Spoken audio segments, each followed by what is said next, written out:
А следующая информация будет крайне полезна родителям этих хулиганок и многим другим, кто не дружит с законом.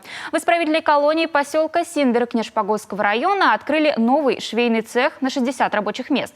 На строительство здания исправительная колония 42 выделила 12 миллионов рублей. А по действующим госпрограммам закупили современное оборудование. Виктория Денисова оценила новое производство.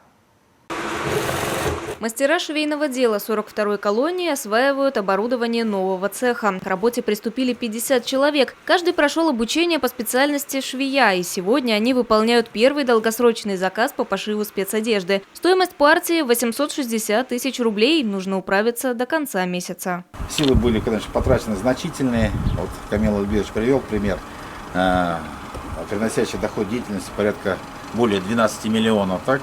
И плюс по программе помощи уголовно-исполнительной системы республики приобретено было оборудование. Производственный объект общей площадью 1200 квадратных метров. Здесь, кроме швейного, есть еще раскройный цех, складские и бытовые помещения, кабинеты мастера производственного отдела, охраны труда. На строительство здания средства выделила сама колония за счет доходов от деятельности, а оборудование, более 50 единиц, закупили в рамках госпрограмм. В масштабном строительстве, которое началось осенью 2019 года, участвовали и осужденные. 24 человека, плюс еще строители, сколько их всего было. Сделали, создали.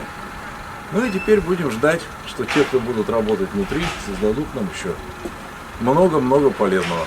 Необходимость нового производства в колонии назрела давно, не хватало работы для осужденных. Новый швейный цех рассчитан на 60 рабочих мест, а в 2 смены к труду можно привлечь до 100 человек. Осужденные будут получать зарплату и возмещать ущерб, причиненный государству и гражданам. А главное, рассчитывают сотрудники УФСИН-Покоми, исправляться, чтобы скорее вернуться домой. Виктория Денисова, Елена Кононова, Константин Куратов, телеканал Юрган, Кнежпогосский район.